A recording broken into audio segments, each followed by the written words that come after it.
Ça va, on est bon là? On peut y aller? Le 31 mai, c'est la journée mondiale sans tabac. Une journée organisée juste avant le 1er juin. Vous croyez qu'ils ont fait exprès? Le tabac est une plante tropicale originaire d'Amérique du Sud. Elle est de la même famille que la tomate, l'aubergine et la pomme de terre. Il existe 68 espèces de tabac dans le monde. La plus connue et la plus cultivée s'appelle Nicotina tabacum. L'Organisation mondiale de la santé estime que d'ici 2020, le tabac sera la principale cause de décès et d'incapacité avec plus de 10 millions de morts chaque année. Soit plus de décès à travers le monde que le sida, la tuberculose, la mortalité maternelle, les accidents de voiture, les suicides et les homicides combinés. Et si les gens ne fumaient pas, il y aurait peut-être plus d'homicides, d'accidents de voiture, de mortalité maternelle.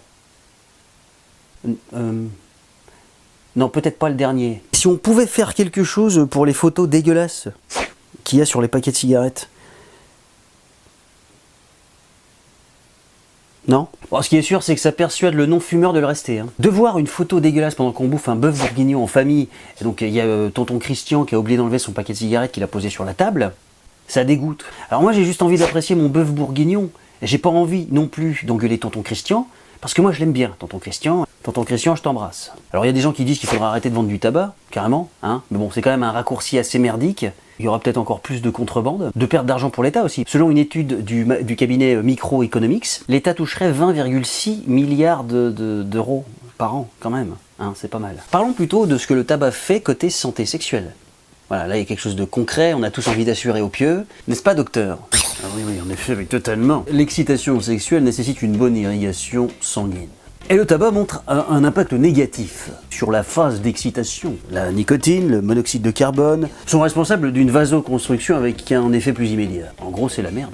Résultat, le tabac, du coup, empêche vachement de trucs, hein. Comme la cicatrisation efficace. Pour ceux qui ont du diabète et qui fument en même temps, arrêtez le diabète. La peau se fripe, c'est dégueulasse. Pour les filles qui prennent la pilule et qui fument, attention danger, on peut aussi avoir des complications respiratoires. Cette année, la journée mondiale sans tabac est axée sur la santé pulmonaire. L'objectif de cette journée, c'est de faire prendre conscience aux fumeurs qu'il est dangereux de fumer à côté de gens qui ne fument pas. Pour une journée, ne pensez pas à votre cigarette, votre cigare ou votre pipe. Quoique, toutes les pipes ne sont pas nocives, hein. Et likez ma page sur Facebook, sur Instagram, sur Twitter, sur YouTube aussi, j'ai une chaîne qui s'appelle Le Jour J de Jeff. Et à la semaine prochaine pour parler de la journée de la mini-jupe. Et aussi la journée mondiale du passage à niveau. Je sais pas ce qui est le plus intéressant en fait. Je vais réfléchir. Et n'oubliez pas, il y a toujours moyen de fêter quelque chose dans le monde.